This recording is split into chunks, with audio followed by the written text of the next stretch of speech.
Découvrons ensemble le milieu associatif de notre Grand Sud avec les animateurs de Fréquence Évasion. Attention, restez en notre compagnie, c'est dans quelques instants sur Fréquence Évasion. La planète, les animaux et les hommes craignent pour leur santé et leur avenir. Dans quelques instants, nous allons ouvrir un nouveau dossier protection de l'environnement. Loisirs, culture, environnement, économie. Sur Fréquence Évasion, l'info dans le Sud est sans limite. Fréquence Évasion, la culture du Grand Sud. Sur Fréquence Évasion, nous allons retrouver Jacqueline Bousquet pour ouvrir un nouveau dossier, le dossier de l'homéopathie, qui est d'actualité, souvent, surtout en ce moment. Jacqueline Bousquet, bonjour, merci d'être au micro de Fréquence Évasion. Nous allons donc, pour les auditeurs qui ont une vue un petit peu restrictive de l'homéopathie, redéfinir ce qu'est l'homéopathie. L'homéopathie a été développée par Hahnemann, un médecin, et qui a l'homéopathie traite par les semblables et non pas par les opposés comme la médecine allopathique. Et l'homéopathie utilise donc de l'information, uniquement de l'information, de manière rien de matériel. Je m'explique, on ne connaît pas encore suffisamment, malgré les milliers de travaux qui ont été faits, sur l'eau. On ne sait pas ce qu'est l'eau en réalité, parce que on dit H2O, donc H plus O, H-, deux radicaux, correspondant justement à un champ électrique, plus et moins. Mais l'eau est beaucoup plus que ça, parce qu'elle est dans la série des cristaux, comme un cristal liquide, elle se comporte comme un cristal liquide. C'est donc elle est capable de récupérer de l'information et de la traduire en courant électrique qui va être la forme, qui va s'exprimer dans l'eau. C'est-à-dire on connaît de l'eau monomère, dimère, trimère, tétramère et pentamère, et ensuite des assemblages de ces formes-là qu'on appelle des clusters. Or, qui dit forme, dit information. Ce qui veut dire que l'eau est un intermédiaire de vie parce qu'il permet la communication entre des champs informationnels immatériels du type lumière, par exemple, photons, qui sont porteurs d'informations sous forme de neutrinos, puisque les photons sont toujours associés à des neutrinos, et que donc le transfert va se faire à travers l'eau. Dans le cas de l'homéopathie, lorsqu'on met une substance dans l'eau et on va agiter cette eau, cette agitation est l'énergie capable de créer des formes, donc limitée par ce fameux courant électrique dont je parlais tout à l'heure. L'information de la substance présente passe dans l'eau. Et les succutions sont juste là pour créer ces fameux clusters, ces fameuses formes dans lesquelles va se loger l'information totalement immatérielle. Ce qui fait qu'au bout de la dilution, il n'y aura plus du tout de matière, mais il y aura de l'information à l'état pur. Ce qui veut dire que lorsque vous allez donner cette eau avec son support, qui sont les granules, et que vous allez le donner à un individu, j'allais dire au niveau de la bouche, au niveau de la muqueuse de la bouche, l'information va passer directement, sans passer par la matière. Et à ce moment-là, on va comprendre comment agit l'homéopathie. Il faut absolument admettre les travaux de Benveniste qui démontrent de façon absolument, lumineuse, la mémoire de l'eau. Comment faire passer la bonne information justement selon les patients, selon leurs critères, leurs maladies, leurs problèmes de santé, qui sont quand même à chaque individu assez particuliers? Ah oui, alors ça, moi je suis désolée, je suis chercheur et pas thérapeute, donc je ne connais pas les substances homéopathiques, mais je sais qu'on guérit par les semblables. C'est-à-dire que, je ne sais pas, par exemple, quelque chose qui brûle, qui est une brûlure, là, on donne à pisse, qui est, je ne sais pas, du venin d'abeille. Je ne sais pas du tout. Alors là, vraiment, vous me coincez complètement parce que moi je suis chercheur et je suis en plus théoricienne, et donc je n'ai aucune idée. Alors Jacqueline Bousquet, que peut-on soigner par l'homéopathie? Est-ce qu'on peut soigner les maladies graves? Ah oui, alors absolument tout, parce qu'il s'agit d'un changement de terrain. Ce qu'on ne prend pas suffisamment en compte actuellement, c'est le terrain. Parce que justement, Pinel en particulier, donc mathématicien, a démontré qu'on ne pourra jamais faire un cancer si on n'a pas un terrain cancéreux. On ne pourra jamais faire une tuberculose, parce que les deux terrains sont opposés d'ailleurs, en plus. Donc le terrain est essentiel et il a été défini en particulier par Louis-Claude Vincent, qui a montré justement qu'actuellement nous sommes dans des terrains complètement, pathologiques, oxydés, qui sont causée en particulier par l'alimentation. C'est-à-dire que notre alimentation est complètement dégénérée, ne possède plus des informations de vie, et que ce soit les animaux ou que ce soit les humains, nous sommes passés dans ce terrain qui est le terrain de la folie, et on se demande si la façon de gérer les crises de la société ne sont pas gérées par des fous. Je mets, comment dirais-je, une restriction à ce mot, et je le prends textuellement comme le donne Louis-Claude Vincent en termes de pathologie, parce que c'est complètement aberrant, je répète, cette façon de gérer les crises. Est-ce qu'au fil du temps, il y a eu des recherches, des tests qui ont été réalisés sur l'homéopathie, sur l'efficacité de cette médecine? Écoutez, je sais qu'il y a beaucoup de travaux qui ont été faits sur l'homéopathie, mais le malheur, c'est que si ces tests sont faits par les rationalistes, entre guillemets, c'est-à-dire ceux qui ne s'intéressent qu'à la matière, il est évident qu'ils n'accepteront jamais parce qu'ils ne comprennent pas. J'allais dire, sans vouloir être critique ni quoi que ce soit, le malheur, c'est que quand on parle des biologistes, et en particulier des biologistes d'un certain âge, lorsqu'on parle d'un champ, il est limite de se demander s'ils ne croient pas que c'est un champ de pommes de terre. Alors il est évident que le dialogue s'arrête là. Le dialogue ne peut pas aller plus loin. Donc, en matière d'homéopathie, il faudrait d'abord reconnaître la nature et l'origine de ces champs informationnels. C'est le préalable à tout ça. Seulement, si, j'allais dire, l'intelligentsia reconnaît l'origine et la nature des champs, toute l'allopathie s'effondre. On fait la chasse aux sorcières concernant les médecines parallèles, notamment l'homéopathie. On en a parlé il y a quelque temps sur les antennes de télévision et radio.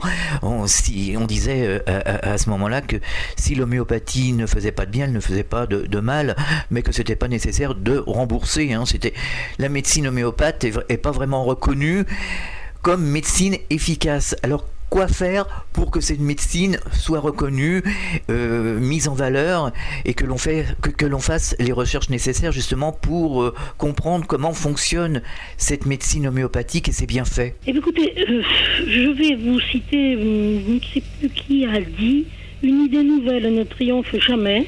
Ce sont ses adversaires qui finissent par mourir. Alors, comme actuellement tout ce qui est dirigeants, tout ce qui est, comment dirais-je, entre guillemets, élite. Je dis bien entre guillemets parce qu'il est évident que quand un ensemble de personnes constituant le Conseil de l'ordre se permet de dire que l'homéopathie est sans action ou est un placebo ou je ne sais pas tout ce qu'ils disent, on se demande dans quelle mesure c'est possible de dire des choses pareilles. Je veux dire par là que n'importe quel jeune actuellement, si on lui explique tout simplement, sans aucune notion scientifique, tout cela, il va très bien comprendre.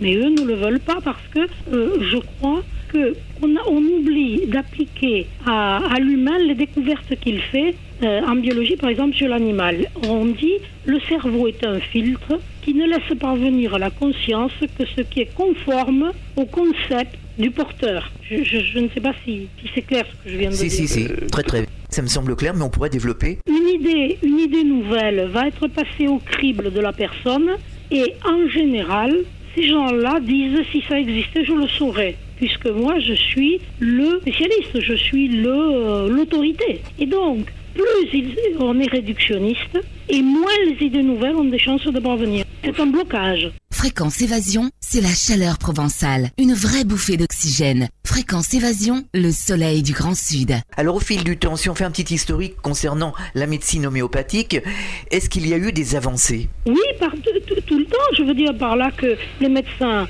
se rendent bien compte que ça marche chez l'animal, que ça marche de façon assez extraordinaire.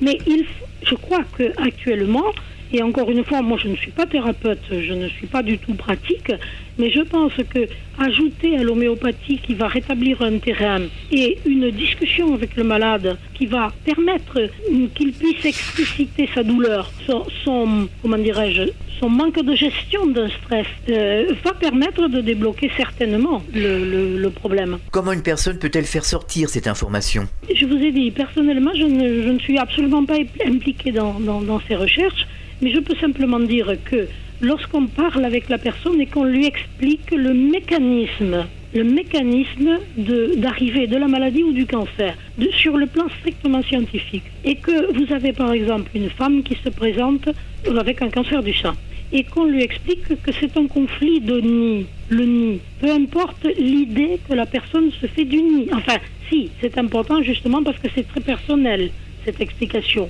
Alors on va dire donc qu'il y a un conflit de nid. Je peux vous donner un exemple qu'on m'a donné un médecin de mes amis qui a vu arriver une femme avec un cancer du sein justement, et il a essayé de lui demander qu'est-ce qu'il avait stressé dans le sens de maison, de nid, Alors elle n'est pas arrivée à trouver la première séance, deuxième séance, etc. Et puis tout à coup elle lui a dit « Ah oui mais docteur, vous savez, nous avons fait des économies avec mon mari pour, quand nous serions à la retraite, aller voyager. Notre désir, c'était ça. Et nous avons mis toutes nos économies dans un camping-car.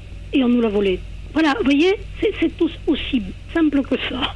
Et alors après, on peut voir que les autres cancers, qu'on appelle des métastases, et qui ne sont pas des métastases comme le dit Amer, mais d'autres cancers causés par d'autres stress, on peut voir par exemple au niveau des femmes qui, dans le temps, subissaient des ablations du sein, qui avaient des curetages, etc., qui étaient vraiment très diminuées. Ces femmes-là faisaient très souvent, des dévalorisations, se sentaient complètement dévalorisées parce qu'elles ne se sentaient plus femmes, etc. Or, les conflits de dévalorisation, c'est quelqu'un qui essaie de se replier sur soi, en fait. Et qu'est-ce qui nous soutient, nous c'est les os, ce sont les os, pardon. Et cancer de l'os. Vous voyez, on peut voir toutes ces choses-là. Et c'est que ces cancers provoquent donc dans le cerveau, au niveau, de la région qui va gérer tel ou tel organe, cela provoque des inflammations, des centres inflammatoires. C'est ce que Hammer appelle donc les foyers de Hammer dans le cerveau. Et il est bien évident que à la fin, ces foyers de Hammer mettent en danger l'individu, et la science officielle appelle ça des cancers du cerveau. Par rapport à un être humain, on dit que les animaux verbalisent différemment. Non, ils ont les mêmes systèmes que nous de survie, de gestion d'un stress. Je donne un exemple. La science officielle dit que fumer donne le cancer. Pourquoi ? Parce qu'elle a fait fumer des millions d'animaux et que ces animaux ont fait des cancers du poumon. D'après Hammer, le cancer du poumon correspond à une peur brutale de la mort. Or, les animaux sont programmés pour fuir quand il y a un incendie, c'est-à-dire de la fumée. Et donc, comme ils sont dans un laboratoire où ils ne peuvent pas s'en aller et où on les oblige à fumer, ils font un cancer du poumon, ce qui est, mathématiquement adapté. Or, personne n'a jamais dit pourquoi on a fait fumer des milliers de hamsters gold, qui sont des hamsters qui vivent dans les souterrains et qui donc n'ont jamais été en contact avec la fumée, et eux n'ont jamais développé de cancer. Alors selon vous, Jacqueline Bousquet, est-ce que la médecine homéopathique est une médecine qui se suffit à elle-même, qui n'a pas besoin de la médecine allopathique, ou c'est une médecine de prévention ? C'est à la fois une médecine de prévention parce que c'est le terrain qui commence à se dégrader avant l'apparition de la maladie. Ça, on peut le démontrer donc toujours avec les champs. Soit lorsque la maladie est déclarée, en rétablissant le terrain, sachant que le terrain c'est une vibration, et qu'à une vibration correspond une forme. Ça c'est ce que dit la physique. Dire le prion par exemple a en effet une protéine qui s'est repliée différemment et qui donc ne porte plus la même information. Parce que si je vous ai donné le mécanisme tout à l'heure d'apparition du cancer, c'est lorsque le fusible a complètement sauté. Mais si le stress n'a pas été suffisant pour faire sauter le fusible, il n'en reste pas moins qu'il est responsable de ce que le cerveau ne laisse passer qu'une fausse fréquence. Et cette fausse fréquence va correspondre à une forme différente au niveau de l'organe qui va provoquer la pathologie alors, mais qui n'est pas le cancer, qui est une pathologie, un dysfonctionnement. Donc toujours nous sommes dans une histoire de vibration. Et il faut bien comprendre aussi que ce que nous appelons les virus, les microbes, etc., ou maintenant les prions qu'on vient y rajouter, il s'agit toujours de cellules qui ont perdu leur fréquence propre et qui donc, avec une fréquence différente et inférieure, laissent, sortir leurs constituants internes. Et ces constituants internes, c'est ce qu'on appelle les virus, les microbes, etc. Ils correspondent simplement à des cellules qui ne sont plus vivantes. Alors de nos jours, il y a des maladies, des virus qui reviennent en force. Est-ce que l'homéopathie, justement, peut s'adapter pour combattre ces virus et ces maladies? Tout à fait. Je vous dis dans la mesure où l'homéopathie va rétablir un terrain, c'est-à-dire donc une bonne fréquence, une bonne vibration. Je parle de physique uniquement. Et si actuellement les virus sont différents, mais c'est parce que nos fréquences sont différentes. Par exemple, la Terre a une fréquence qu'on appelle les ondes de Schumann qui était de 7,8 Hz par seconde. Et maintenant, elle tend vers 13 Hz par seconde, puisqu'elle a changé pour des raisons variées. Et nous sommes codés sur ces fréquences. Ce qui veut dire donc qu'actuellement, nous avons de nouveaux ADN. Et ces nouveaux ADN, je répète, sont des antennes. C'est des antennes qui nous donnent des informations différentes. Cela veut dire que lorsque, par exemple, nous mangeons des aliments qui ne sont pas adaptés, par exemple, à la région où nous sommes, ou du moins qui ont été dévitalisés, etc., ce sont ces informations que nous allons intégrer. Nous allons intégrer des informations qui vont être ou non adaptées à nos structures. Alors justement, Jacqueline Bousquet, quelles vont être les conséquences de ce changement de fréquence sur notre santé, sur tout ce qui nous environne? À mon avis, si on ne s'adapte pas justement à ces nouvelles informations qui demandent une ouverture, j'allais dire, totale de l'esprit, à l'écoute justement de toutes ces nouvelles informations et qu'on appelle un changement de niveau de conscience, il est bien évident qu'il va se produire des cataclysmes, autrement dit des épidémies, etc., qu'on a déjà connues d'ailleurs, hein, et qui vont éliminer ceux qui ne peuvent pas muter, ce qui est absolument normal aussi, puisque vous savez bien que le phénomène d'adaptation est un phénomène général et que ce phénomène d'adaptation se fait aux dépens de l'ensemble. Je veux dire, il y a très peu de structures capables de muter et la biologie et la médecine le décrit très bien en disant dans le temps les antibiotiques étaient actifs et maintenant ils ne le sont plus parce que les virus, etc. ont muté. Mais bien évidemment qu'ils ont muté puisque là, ils sont issus de constituants qui sont complètement différents actuellement. D'après ce que vous nous expliquez, c'est l'homéopathie qui sera la médecine de demain. Ça m'amuse parce que j'allais vous dire, moi je ne suis pas homéopathe, je n'ai aucune, j'allais dire, notion pratique d'homéopathie et vous m'orientez là-dessus alors que je répète, je suis incapable de vous dire par exemple, vous avez ceci, prenez cela, quoi. Mais je pense qu'en effet l'homéopathie est une médecine absolument extraordinaire parce qu'elle est adaptée à la personne. La médecine officielle, elle ne connaît que des maladies, elle ne connaît pas des malades. Or, les malades sont totalement différents. Eh bien, Jacqueline Bousquet, merci pour nous avoir informés sur la réalité de l'homéopathie. Encore une fois de plus, c'était une émission vraiment intéressante. À très bientôt sur cette même antenne, sur l'antenne de Fréquence Évasion. Au revoir. Au revoir. Vous écoutez Fréquence Évasion, nous étions donc en compagnie de Jacqueline Bousquet, nous parlions de l'homéopathie. À très bientôt sur cette même antenne pour un nouveau dossier. Fréquence Évasion.